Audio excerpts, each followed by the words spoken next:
Good morning, everyone. We welcome you to our Sunday morning roundtable discussion. This morning, our subject will be on love, and we are recording from the Plainfield Christian Science Church, Independent, Plainfield, New Jersey, the United States of America, and we really appreciate you joining us. And we will start with our morning prayer. I'm reading some loving statements by Mrs. Eddy from Divinity Course and General Collectania, the Blue Book, page 229. You are the child of the loving God, surrounded and protected by infinite love. There is no hatred or evil to frighten you. You have no disease. You have nothing to fear. You are not in danger.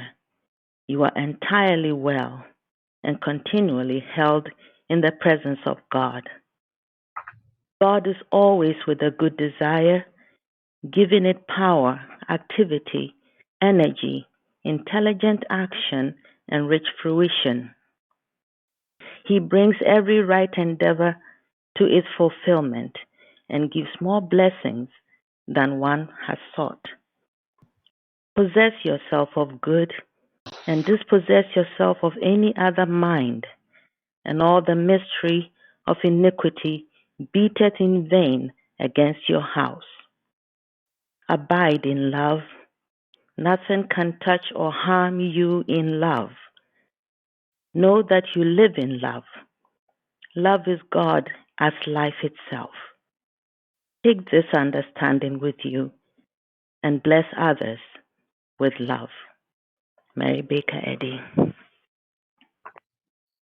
It's beautiful. We could end the discussion right there. Thank you, Florence. Okay, our watching point.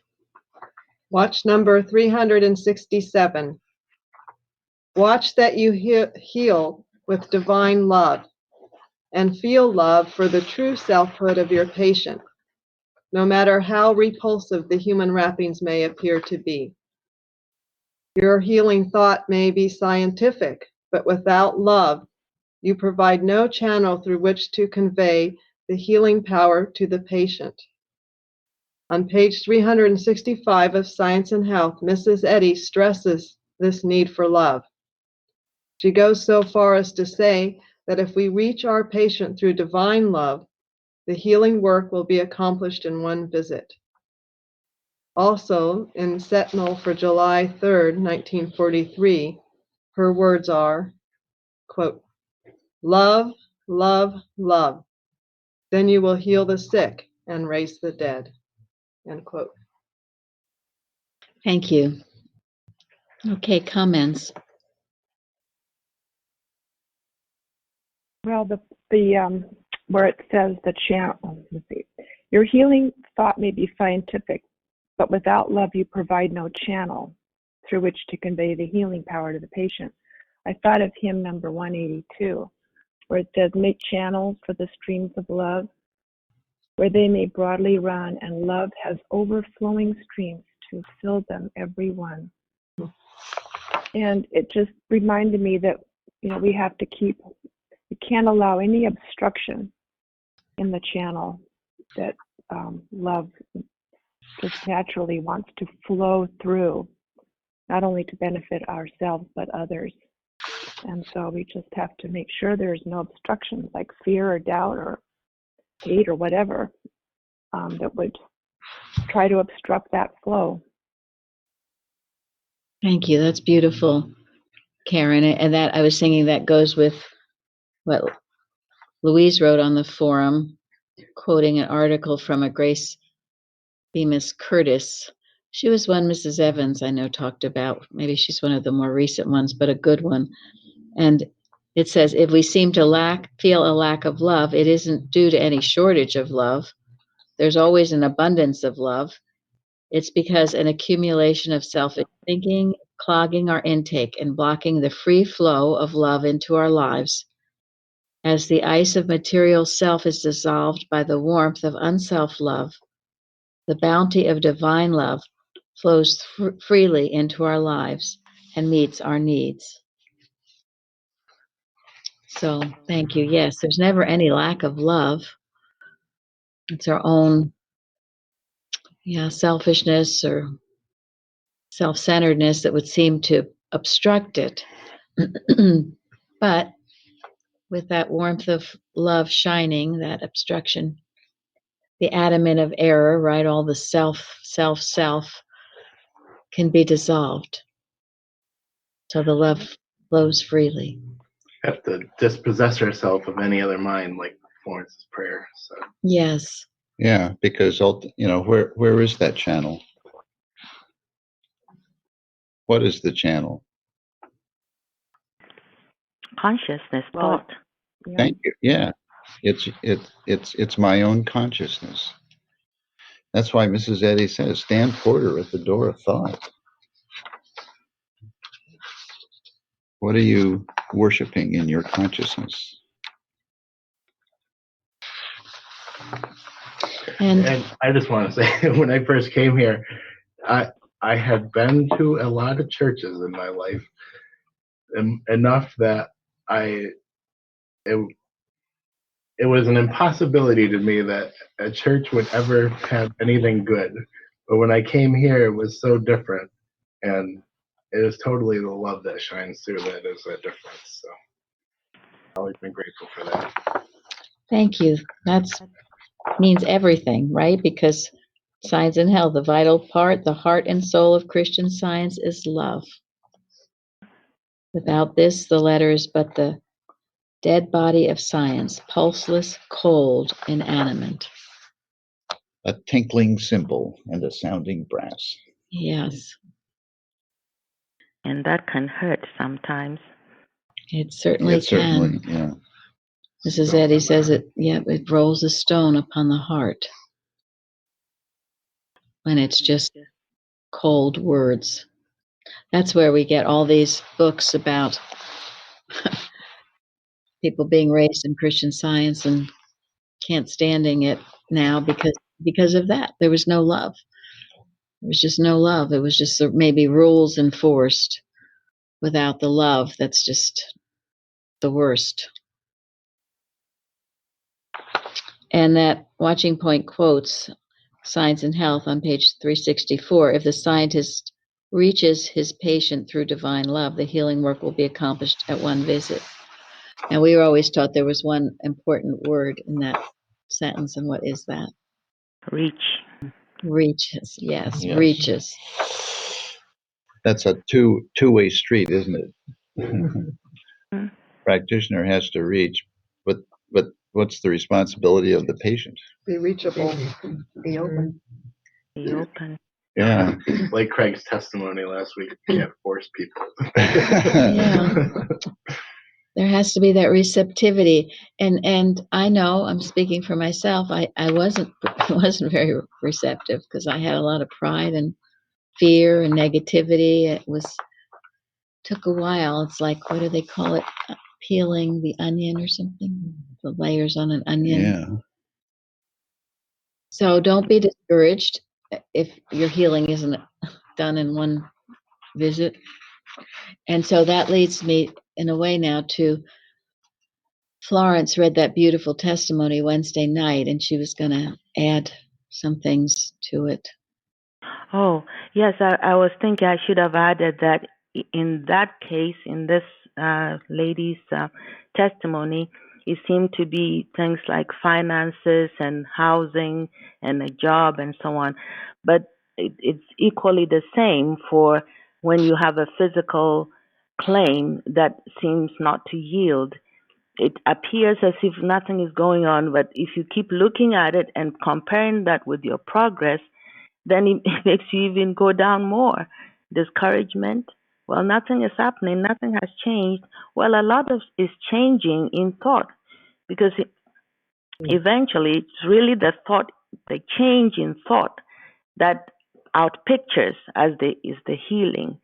So I just wanted to add that because in that case it was just it seemed like things to do with job and so on, but it's the same I feel with our physical challenges as well. Yes, and if you recall the testimony, this woman really all of a sudden everything started happening, right, Florence? Everything. I mean, she's surprised. Amazing, yes, everything. She had the house. There was so much trouble with the house. She was with tenants, and then, it wouldn't sell. She put it up for how many times it wouldn't sell. I said, be patient. At God's time, nothing stands in the way. Nothing can stand in the way. And so I am just grateful for that testimony. Yes, and Carol, when you put it in the magazine, you can add the ending that Florence gave us to it. It was, so the thing, it just didn't happen overnight. Well, one day all of this happens, which a lot of people seem to want, well, why am I not healed right tomorrow? I've been working on this for 2 weeks. So, and I don't mean that unkindly, because I was that way myself, but I'm beginning to realize what a whiner I was. So this took a while, but then when it happened, it was boomity boom, boom, boom. And that's true with healing too. And Mrs. Eddy talks about unwinding your snarls. Most of us come with a lot of snarls, a lot of misconceptions, even, believe it or not, those that were so-called raised in the science, maybe more so. They have these snarls to unwind. If you take the comb and push on the snarl, what happens? Tighter. Yes. So you angrily pull one side of it, it gets a knot. And why isn't this working? And then you have a big jumbled up mess. It takes a while to untangle the snarls, and you have to be gentle and a little bit here, a little bit there, not to be impatient. And then all of a sudden, it all loosens. Right? It's like the frozen river. Yes, which is on our carousel now. And I find it helpful to remember at times when things don't seem to look right anyway, to realize that, God's creation is perfect now.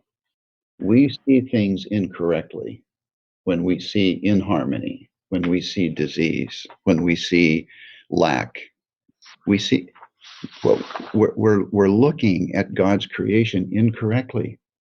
And what needs to change is not God's creation, but our vision. Our vision needs to be cleared. And that sometimes takes a while. Thank you. And go ahead.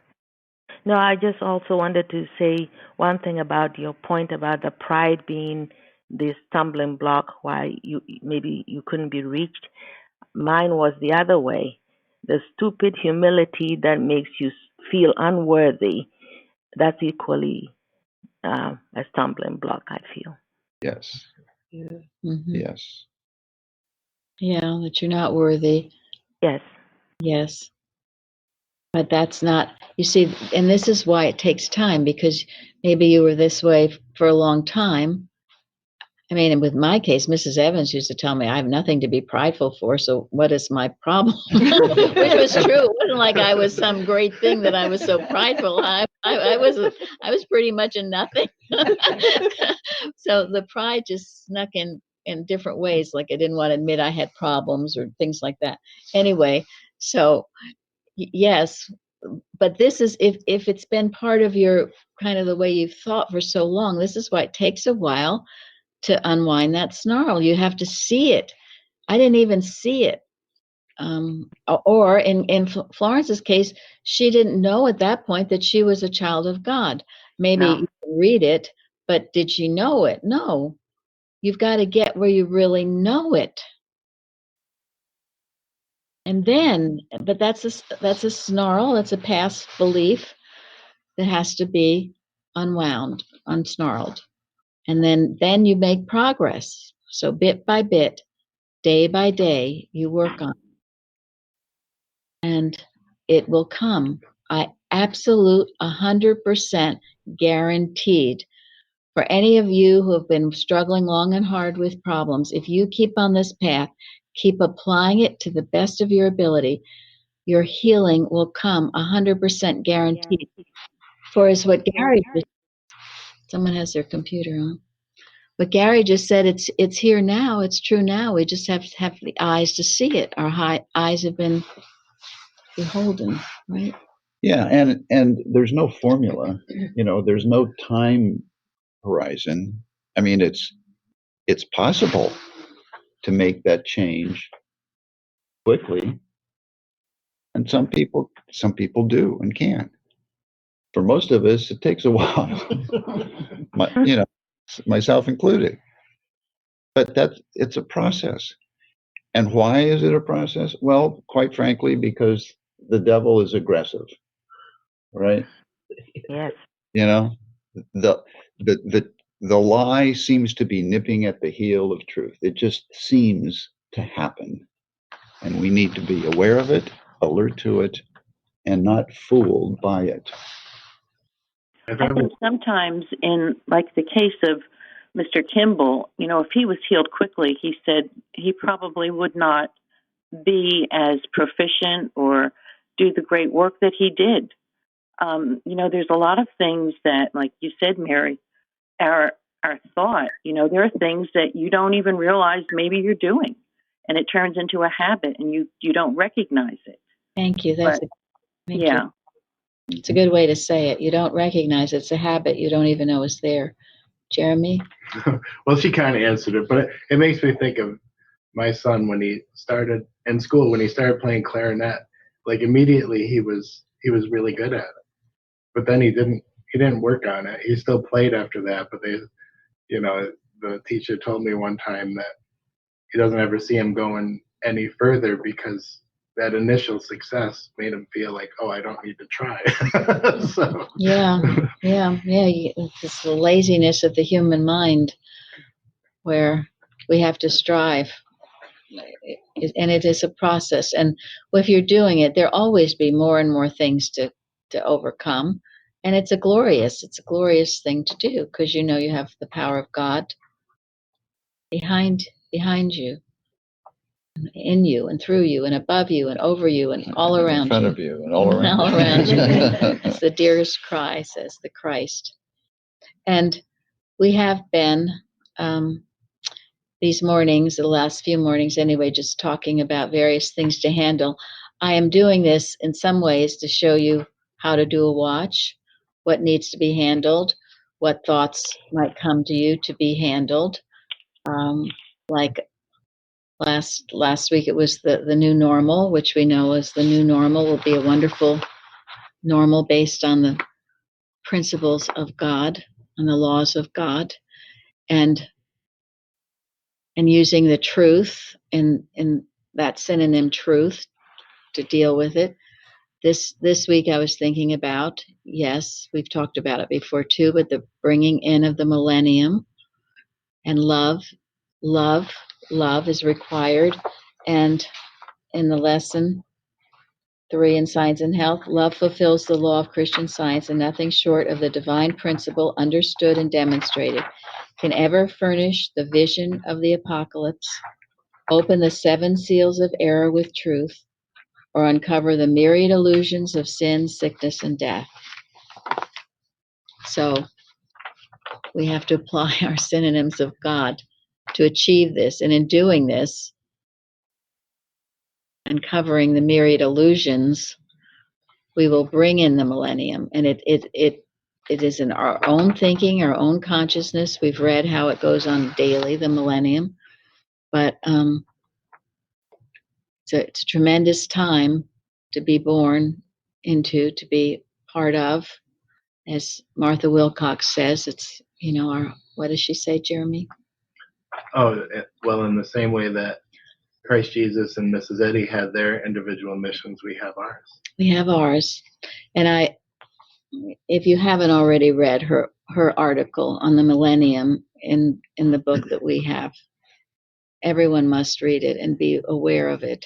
And what does Mrs. Eddy say on 382 of Science and Health, which, I find encouraging, but if half the attention given to hygiene were given to the study of Christian Science and to the spiritualization of thought, this alone would usher in the millennium. Wow. Just half. Just half. Think of it. And then you think of how much we are bombarded with all this health stuff, materia medica, doctors, exercise, dieting. So let's get our attention. And I know many of you do. Let it be even greater. That's what will bring in the millennium. She also says that we all have to be part of destroying sin, disease, and death on page 34 of Science and Health. And that's part of bringing in the millennium. So let's do it. Why not? And what is that millennium? Yes, it's the reign of Christ. Some people think he's supposed to come to the earth again, but of course we know that That's not happening. no. That's a thought. So if we have a physical something, especially the ones that are staring you in the face, and you're looking past it or doing your best or asking God's help to make you unsee this, I think it is part of helping bringing in the millennium. Most definitely. Most definitely. Every healing you have is. Every time you testify on a Wednesday night, yes, it is. And this is what we know, and this is why we watch and why we talk about it in the watch last night. All our watches about all of this work is cumulative. Yes, all of it is. And in Martha Wilcox, she says, according to the dictionary, the millennium is a period of 1,000 years during which time holiness is to be triumphant throughout the world. It is a period of great happiness, good government, and freedom from wickedness. Yay. Mm-hmm. What were you going to say? Well, but like everything else, where does this millennium take place? Consciousness. Yeah, it takes place in our own individual consciousness. And Mrs. Evans, our teacher, Mrs. Evans, used to remind us all the time, you go into heaven one at a time. You don't go in pairs or, families, So it's, what are we seeing?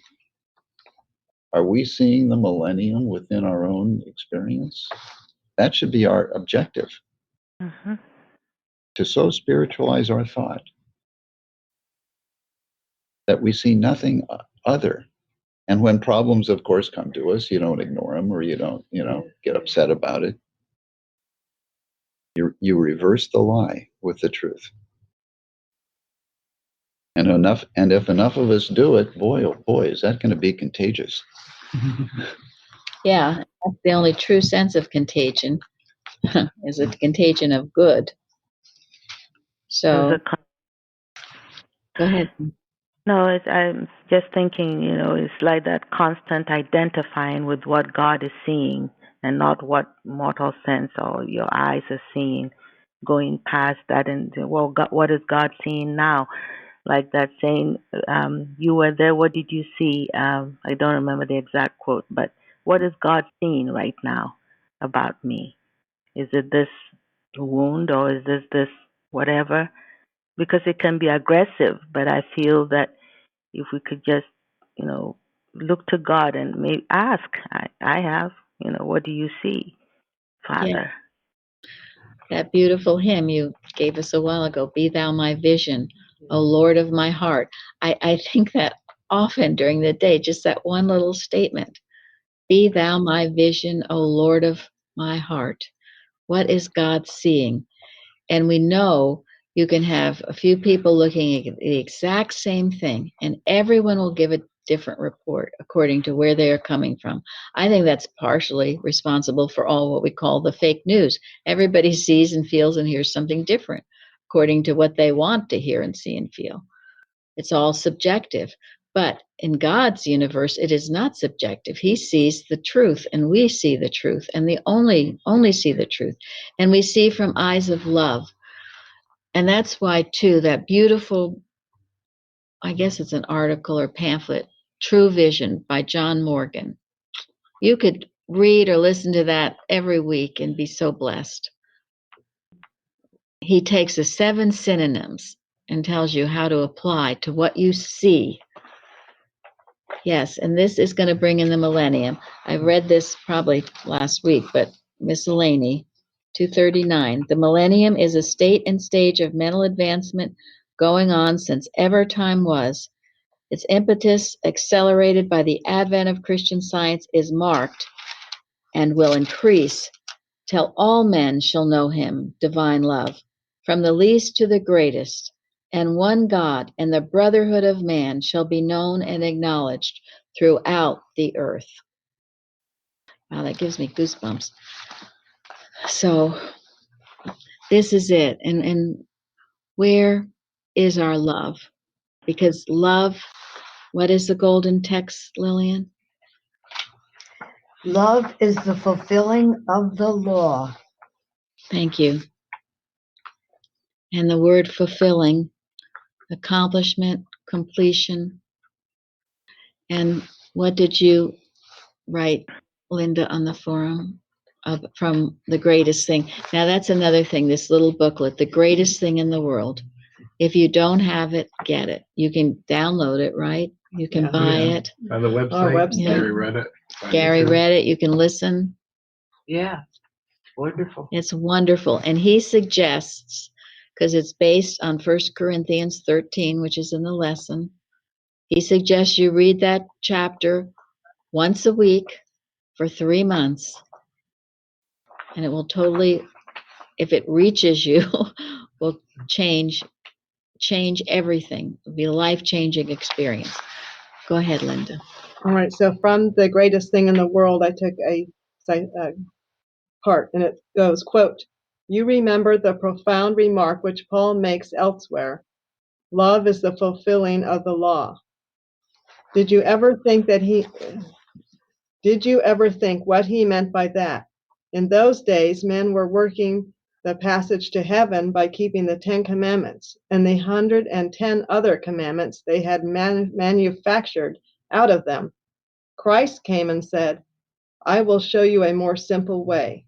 If you do one thing, you will do these 110 things without ever thinking about them. If you love, you will unconsciously fulfill the whole law." That's end quote. Thank you. It's so true.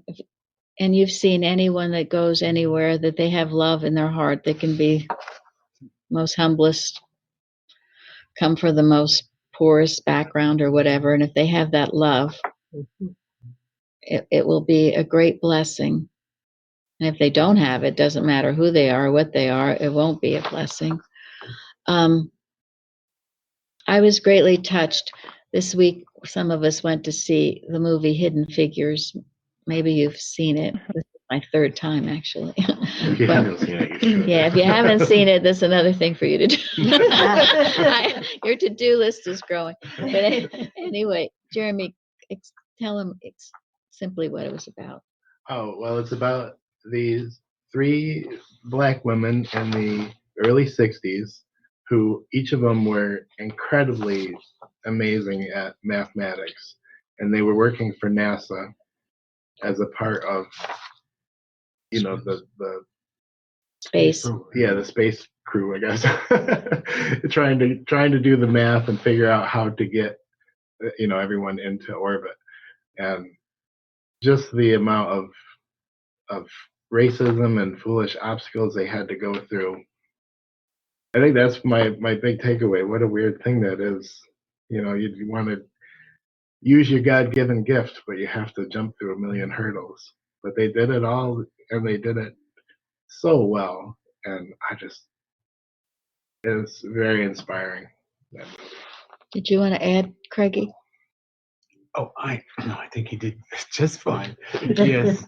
But Craig told us that in Plainfield, what? One of the, not the ones that were the head ones, but there was a hidden figure that lived in Plainfield and was a mentor to many of the girls in Plainfield, and I suppose some of the guys. At some of their celebrations each year, she'd be invited, and the students would gather around her, and she shared knowledge and wisdom. Yay, Plainfield. And That's all I can say. I mean, one of the things about it was so inspiring.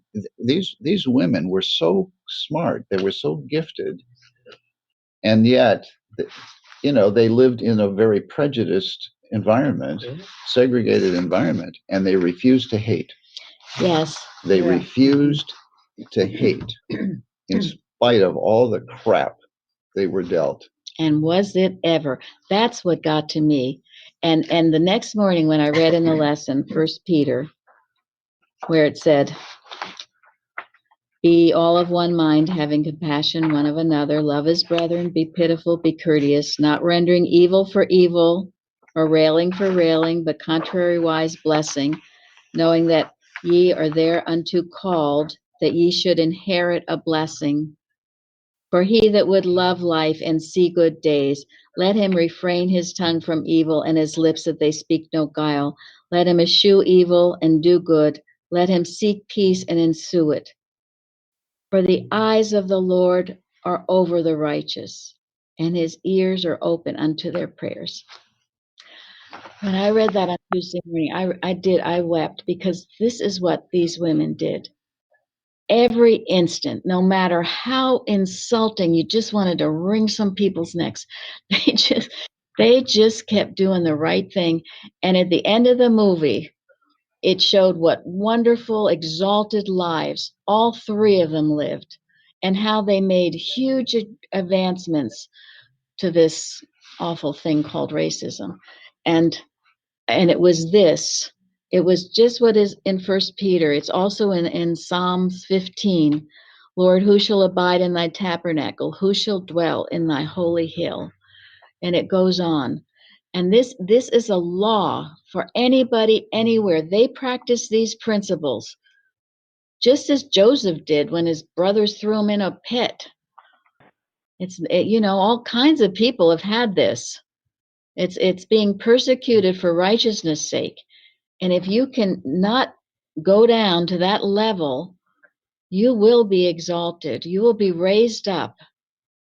And I can only imagine, and I do know to some degree what it's like not to want to retaliate. But that was a story of love. And it wasn't love of person. It was love of what? Truth. Yes. Righteousness. Yes. Love of God.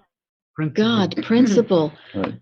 They must have, I knew, it didn't mention it, but that you could tell they were Christians by how they lived. So they loved God. If you're doing it because, well, you love your race, or you love yourself, or you love your children, or whatever, you couldn't maintain it the way they did. It was, they knew it, they did it because it was right. For no other reason than it was right. It was right. It was right. It was as clearly right as the math was clear to them. Yes. That's, Mm. yeah. Yeah. So One thing I get, I did see that they waited for the light to know which direction to go in. If they had a glimmer of sense, like when she wanted to get her into the school, she waited for the light of the direction to go in. Like if she didn't have the wise steps to take, they wouldn't take any steps at all. it's true. I kind of saw that. That's true. I mean, there was this one that wanted to get into engineering school, and she was totally blocked. But she went up and she faced that judge. I mean, you could just tell she was on the wings of inspiration. Yeah, she made it a win-win. Yeah. I really like that. She did. And that in the lesson, love inspires, illuminates, designates, and leads the way. That's where she was coming from. And that I've always loved the definition of inspires in the 1828 dictionary: to communicate divine instructions to the mind. God is telling you. Well, God told us, her name was Mary. She went up to that judge. She asked to stand right in front of him. And she just knew what to say to reach him in just a few sentences. When you put before the judge, you'll have the words. You will have the words to say. Yes. And the whole story was like that. Everything. And even that one time when it was Catherine, she finally told everybody off. It was so soul satisfying. She just told them off, and they just sat there dumbfounded because they knew she was right. I like at the end when there seemed to be trouble with the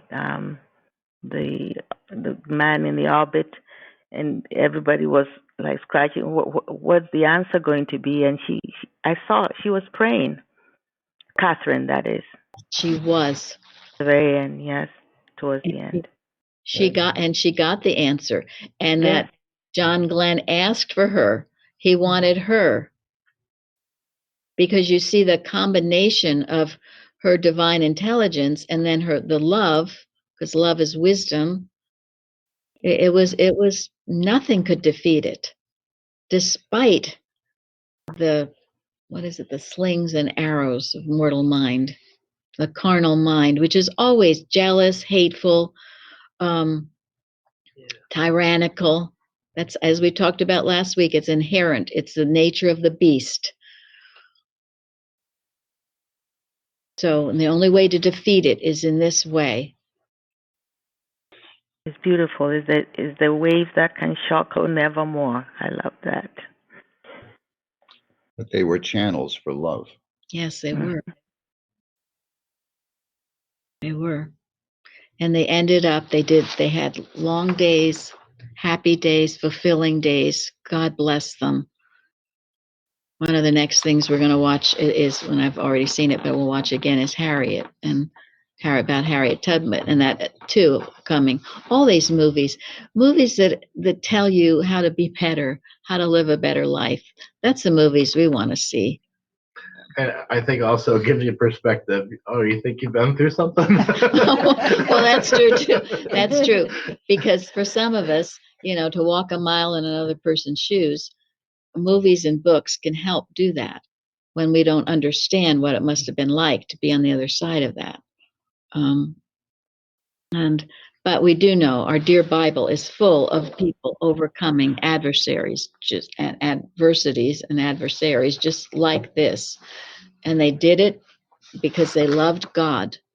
They loved God, and they did what was right because it was right and for no other reason. And that's a tremendous power, because God is watching over you and will take care of you, even though at first, maybe, and certainly for them, it seemed like it wasn't, but ultimately it was.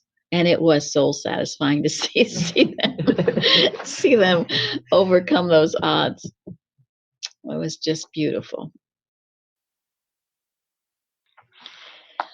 So, as some of you noticed, there was a lot about compassion in this lesson and how Jesus healed. His compassion, and in all three healings, he was moved with compassion. 1828 says, having a heart that is tender and easily moved by the distresses and sufferings, wants, and infirmities of others. And we've been taught here too that it's not sympathy. What's the difference? Well, sympathy goes right down in there with them and sees is the problem and part of the problem and sees that it's real. You commiserate with them. Commiserate. Yes. Yes. Whereas compassion doesn't see the misery as real, but it loves enough to lift it up out of the misery and to see what God sees. That's true compassion. Jesus, was the most scientific man who ever trod the earth. He was also the most compassionate as a result. He was the example of the channel of love. And, sometimes the question is, well, how do I love? How do I get there? How do I do it? That's why this little book, The Greatest Thing in the World, it takes you step by step. And it talks about Jesus being a carpenter and how he practiced by being a carpenter.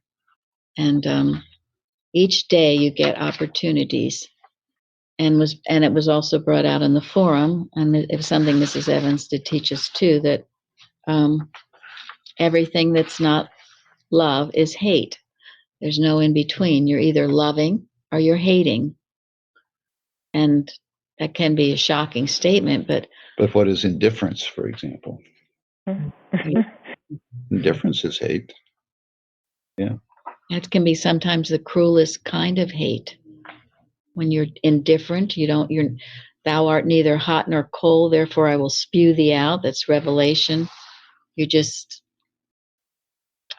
bland. What is bland? Bland is a definition of The bland denial. the bland denial. Blandness, indifference is not good. You must feel, and even if you're feeling strong emotions maybe that are negative, they can be turned into positive, as the story of Saul turning into Paul. I used to think as a Christian Scientist, I neutered myself all the time. Heaven forbid I feel anger. Heaven forbid I, was jealous or any of those things. So I just tried to neuter, just repress it, suppress it. And of course, you can't do that. You have to face your negative feelings and replace them with the truth. yes. Because ultimately, how do you love? What does it mean to love your neighbor as yourself? To see your neighbor as God sees. Thank you. It's complicated. It might be difficult, but not complicated. Well, and that's what was good about the watching point too. It said even though the person might, I forget the word. The wrappings may appear Repulsive. repulsive. Repulsive. I know, repulsive. That can happen. But you never saw, Jesus wasn't repulsed by the lepers because he saw beyond. He saw the child of God there. And that's what you speak to. That's what you reach out to. That's your connection. He wasn't repulsed by the Pharisees either, was he? No. He loved them enough to tell them off, to tell them what they needed to hear, even though he knew that they would hate it. Yes. Because they didn't want to be reached. Yeah, some people don't want to be reached. They had their cup was full. They didn't want to hear anything because they thought they knew everything. And that is one of the hardest ones to reach. That's why blessed are the meek. Blessed are the poor in spirit. Those are the reachable ones. The others are those who think they're full of the Spirit can't be reached. Yeah. Because they're so full of it already. Or so they think. And one thing that always has helped and comforted me is Mrs. Eddy's definition of man in recapitulation. And it states there that you are the image of love. That's your standpoint. So, don't tell yourself that you're not loving or you don't know how to love. Or that you're not loved. Or that you're not loved. Mm-hmm. And in this book by Henry Drummond, he says to know, we love because he first loved us. We love, not we love him. That is the way the old version has it, and it is quite wrong. We love because he first loved us. Look at that word because. It is the cause of which I have spoken. Because he first loved us, the effect follows that we love. We love him, and we love all men. We cannot help it. Because he loved us, we love. We love everybody. Our heart is slowly changed. Contemplate the love of Christ, and you will love. Stand before that mirror. Reflect Christ's character, and you will be changed into the same image, from tenderness to tenderness. And loving him, you must become like him. Love begets love. It is a process of induction. Put a piece of iron in the presence of an electrified body, and that piece of iron for a time becomes electrified. It is changed into a temporary magnet in the mere presence of a permanent magnet. And as long as you leave the two side by side, they are both magnets alike. Remain side by side with him who loved us and gave himself for us, and you too will become a permanent magnet, a permanently attractive force. And like him, you will draw all men unto you. This is the inevitable effect of love.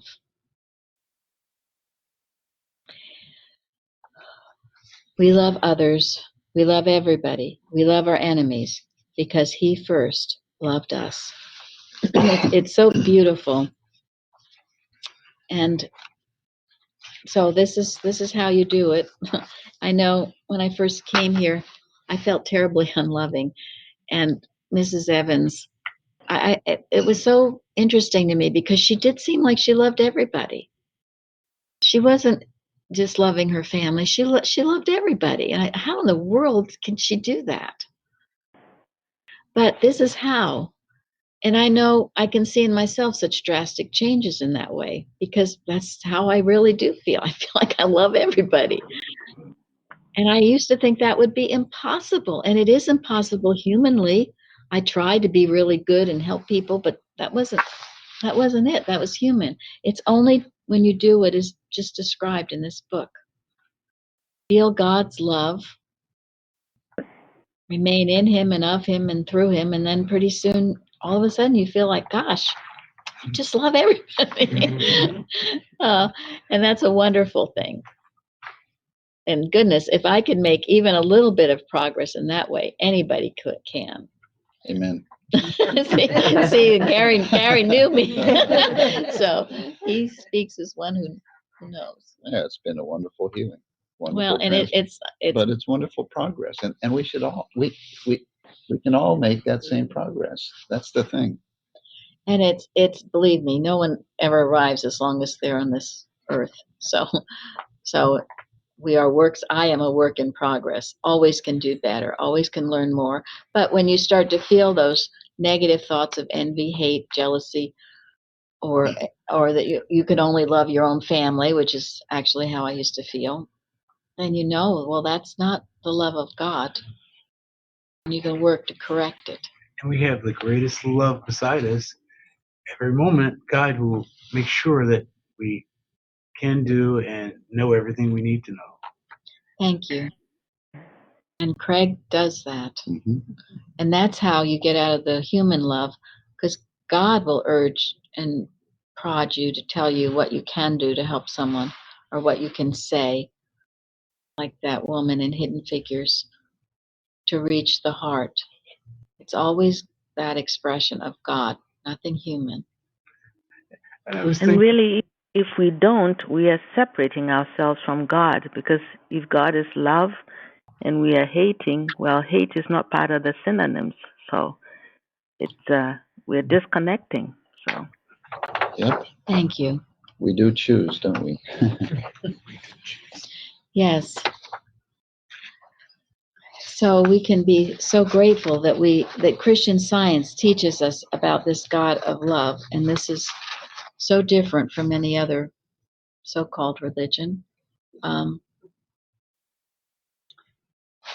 Carrie sent me, it was a beautiful article on love by that Louise Knight Wheatley. She also wrote that beautiful poem that Eaglet sent on the forum as well, Teach Me to Love. And in this article, it's called Compassion. It quotes a poem by Browning. Such a starved bank of moss, till that May morn, blue ran the flash across, and violets were born. It says, there is many a starved bank of moss in our midst today, just waiting for sunshine. It has passed through many phases of experience during that long, cold winter of discontent. First of all, in the mental mist, thick and dull as some November fog, it lost sight of the light of truth. And quickly after that, the December snow buried it in fear, remorse, suffering, self-condemnation, and shame. Then it was seized in the ice-bound grasp of pride and resentment, growing ever more hard and stubborn and bitter. After which the cutting winds of criticism blew upon it, and the empty blustering of idle tongues lashed it into fury. Then one day it came about that a wonderful thing happened. A compassionate look fell upon that shrinking, suffering one, followed by a gentle word of encouragement. And the poor starved consciousness responded, just as the cold earth responds when the showers of April fell upon it. Then the light of love shone upon it, and it was strangely warmed and comforted. It felt a sudden new desire to move, to grow, to put out wee white fibers from its shriveled roots, to wake out of its long sleep, to be something, to do something. And at last came that May morn, when there was no longer any starved bank of moss, but just a velvety green slope, starry with violets, lifting their blue eyes in silent gratitude to that love which had brought them into being, to that love which is God, and which, like the sunshine, makes glad the wilderness and the solitary place, causing even the desert to rejoice and blossom as the rose. This is what love does, and this is why we must have the patience and all the qualities that are in 2 Corinthians to go forth and express that love, because you never know. And many of us have been, we could say we were that mossy bank, all those things happening. And it was someone who loved enough to reach out, who wasn't put off by the repulsive appearance, because it's always repulsive when it's not in God. It's never very attractive, is it? So I just thought that was so beautiful, the way she expressed that. She must have had a wonderful heart of love, that Louise Night Weekly. She has a lot of names. Well, and she was a good healer. And as Mary has a framed copy of a note that Mrs. Eddy wrote to a student on her desk that says, "Love is a mighty spiritual force." Yes. So we can all pray for that love. Never underestimate the power of the love that's in your heart. Yeah. So we will end now with Mrs. Eddy's short article, her beautiful article, also on love. Miscellaneous Writings, page 249. Love. What a word. I am in awe before it. Over what worlds on worlds it hath range and is sovereign.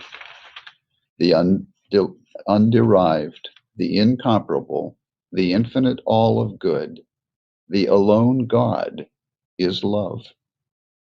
By what strange perversity is the best become the most abused, either as a quality or as an entity? Mortals misrepresent and miscall affection. They make it what it is not, and doubt what it is. The so-called affection pursuing its victim is a butcher fattening the lamb to slay it. What the lower propensities express should be repressed by the sentiments.